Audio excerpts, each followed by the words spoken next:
I know I'm super late to making this video, and by super late I mean a single day after the event started late, but it's for good reason.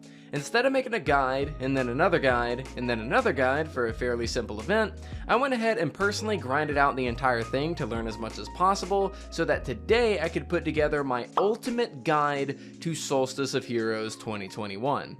Basically, I'm going to cover every last detail you need to know in this one video to save you time and effort. This event's going to be going on for around a month, so I might as well make the video right. We'll be going over how to get started in this event, how to get your armor and what the fastest ways to level it up are, and how to get and then farm the new Solstice shotgun, as well as what this secret cat thing is, and of course, much more. Timestamps down below if you want only specific information. Now of course, before we do jump into the video, I do gotta ask that if you enjoyed the video today and would like to see more from my sexy ginger self, definitely feel free to hit that subscribe button, as I'd absolutely love to have you on the channel. Without further ado though, let's jump into this. When you first log into Destiny, you're going to head to the tower and speak with Ava Levante. She's going to give you your first piece of Solstice armor, which is the helmet, and once you get it, you'll notice that when highlighting it, you'll see a list of objectives that you need to do to upgrade it, and in order to upgrade it, you'll have to have it equipped, so go ahead and slap that bad boy on. Now after this, you'll be told to jump into your first European Aerial Zone activity, which can either be accessed next to Ava Levante or through the icon in the tower map, so go ahead and load up. Now the European Aerial Zone, or the EAZ, is an area that never changes in layout and has you running around killing as many bosses as possible with your teammates within a certain time frame. At the end, you'll face off against one final boss with your team, and then run around collecting chests based off the number of bosses killed. For example, if you and your team kill a combined number of 13 bosses, you get to collect 13 chests at the end. Now sometimes when running around and killing bosses, you'll notice these public event style alerts that'll tell you there's a prismatic taken in the area. You can mostly ignore these as they don't really contribute all that much. When these taken are killed, they drop orbs which will give you very niche buffs that I'll talk about later. They give you buffs to very specific actions, and they're not really all that impactful whenever it comes to the grand scheme of things, so pretty much just ignore these for the most part and focus on killing those bosses so that you can get loot. Now after killing a bunch of bosses, once your timer is up and then you're on to the opening chest phase, any chest that's opened by either you or your teammates is shared among the fire team. So no worries about fighting over loot, as everyone will get everything that's dropped. The drops in question that you're chasing here are a mix of Solstice packages and Solstice keys that are needed to open those packages. These packages are going to be your main source of the new Solstice armor pieces and weapons, so try and farm them out if you plan on getting some god rolled loot, like some high stat armor, or some really good rolls on the shotgun. Now that's a pretty basic introduction to the EAZ, but I want to go and share a few tips and tricks that I've picked up on. The EAZ is fairly simple in concept, and we all know this, but there are a few tips that I can give you to make your time there much more efficient. For example, if you're needing to get from one place to another very quickly to kill a boss or loot a chest, remember that you can use your Sparrow inside of the EAZ whenever you want. For some reason, I don't really see many people taking advantage of this, so make sure that you are to save up on time. There's also a handful of lifts that you'll see around the map to scale buildings and high areas, and you also have these little teleporters here, so if you see a boss that's a few hundred meters away, go ahead and hop into one and it can possibly help you bridge the gap ASAP.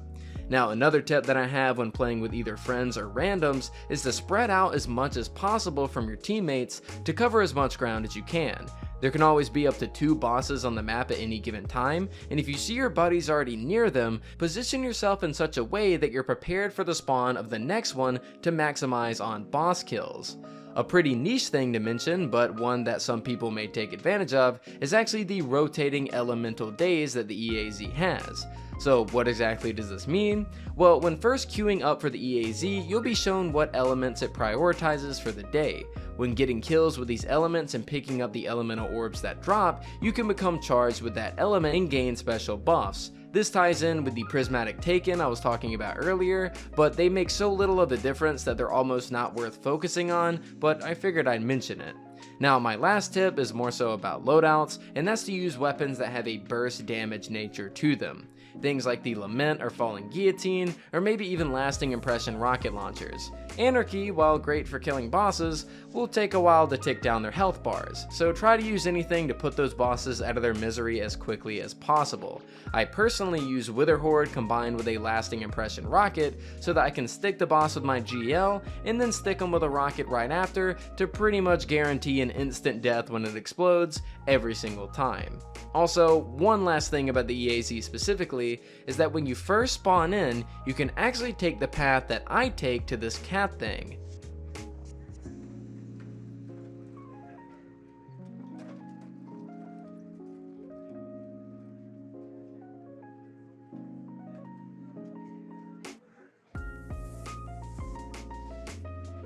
Whenever you interact with it, you'll then complete a Solstice Triumph that'll drop you a free retold tale. I figured I'd mention it because, well, free loot. Aside from that, it doesn't really serve a purpose, but Kitty gives a shotgun, pretty interesting.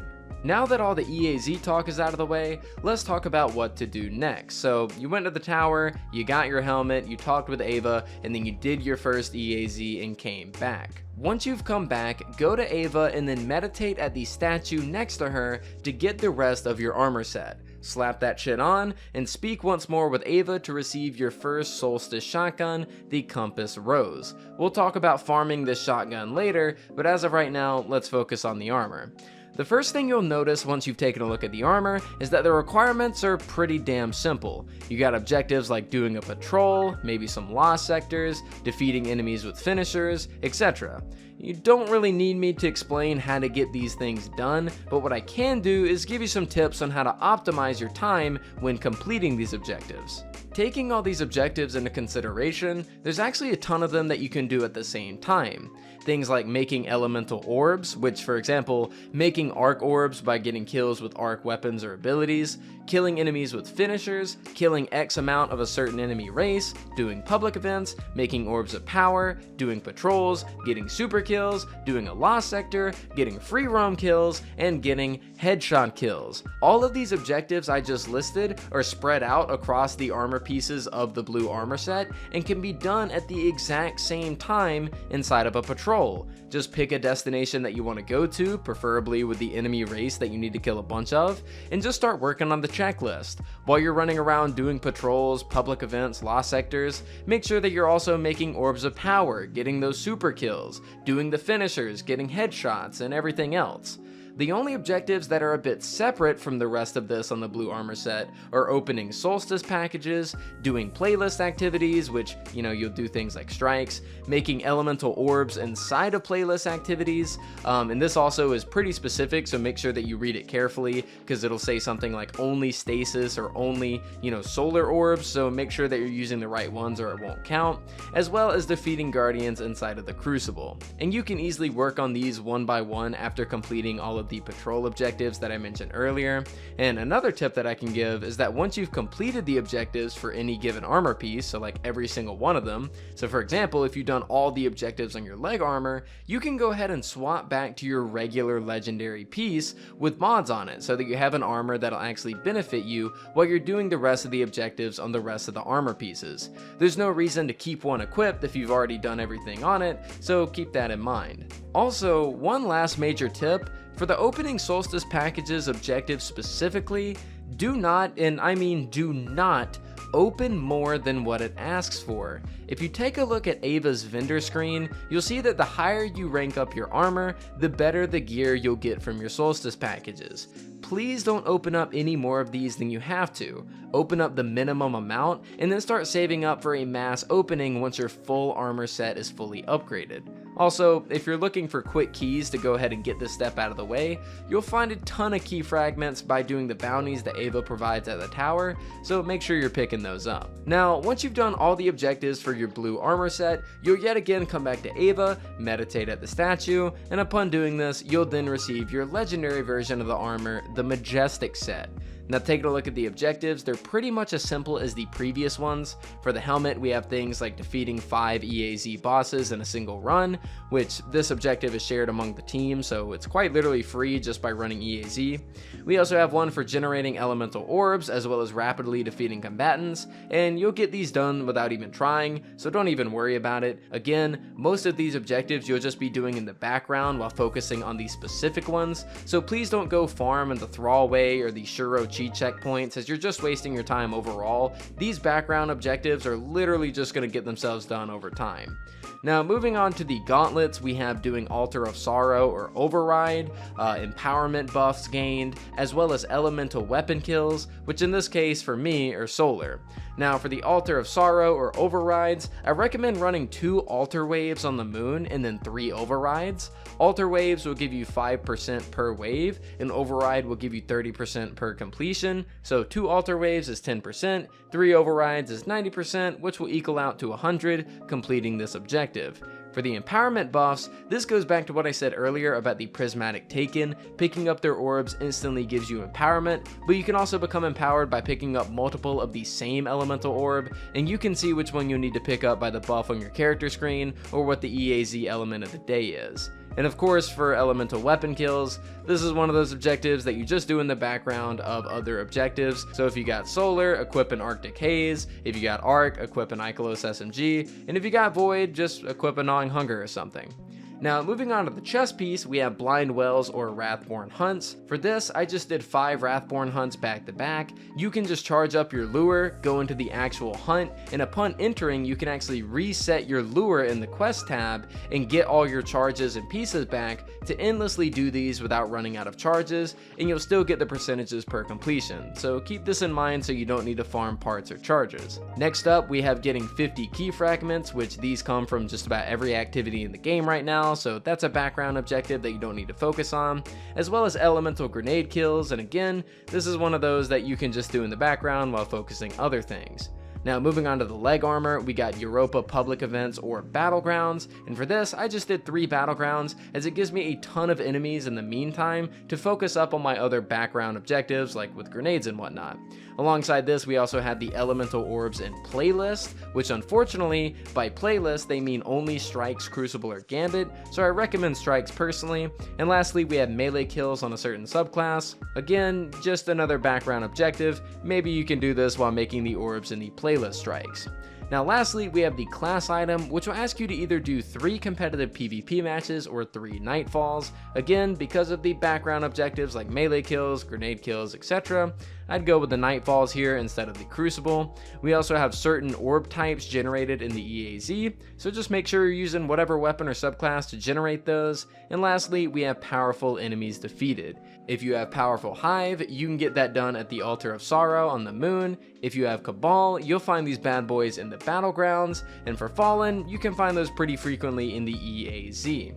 Now finally, once all of these objectives are done, you'll go back to Ava once again, meditate at the statue once again, and then you'll be given your final set of armor that you can then upgrade by completing the singular objectives attached to said armor and obtaining its white glow, which is the armor's final form.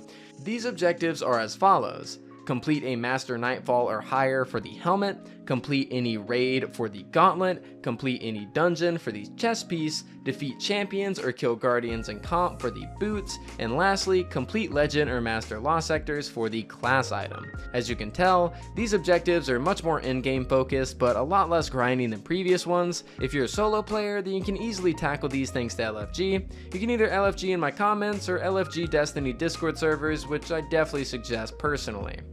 Now, once you've done all of that, boom, you now have your first set of fully upgraded Solstice armor. With this done, the next armor set you decide to upgrade will go twice as fast, and once that's done, your final armor set will go 3 times as fast, and this is shown via Ava's vendor menu, so you know what kind of tier your buff is at for whenever you grind it out for others. So the more armor sets you grind out, the easier the future armor sets will be for your other classes. Now, you might be asking yourself, what's the point of farming out these sets, especially if I don't like the armor or even play those classes all that much? And well, the main reason is actually to complete one of the Solstice triumphs to claim the exotic ghost shell for the event, the Filigree of Light. And I will admit it looks pretty fire, but I can understand if you don't want to do all that grinding just for this. Now, the last thing I want to mention in this video is this. You know how you can track the progress of your armor multiplier when grinding on other characters? Well, you can do the same for the Solstice packages, and once you've obtained your white glows, you'll notice that you now have your Solstice packages fully leveled up at this point, and that's exactly why I said earlier in the video you want to hold on to these. At this point, you'll still be getting garbage like plenty of those blues and unrelated legendaries, but you'll also be able to farm out a lot of the Compass Rose shotgun rolls, as well as get high stat armor pieces to drop for you via these packages, so use up all those key fragments that you've been saving up, and stock up on tons of loot. If the Compass Rose shotgun appeals to you, I actually found that the drop rate for this shotgun wasn't all that bad, and I was getting them pretty frequently. As far as the high stat armor rolls are concerned, it's not really exactly the best source for these armors. They do drop with really good stats whenever they do drop, but they are kind of very much noticeably more rare than the shotgun, so if you're looking for armor specifically, I suggest just looking at the armor guide that I posted previous to this video.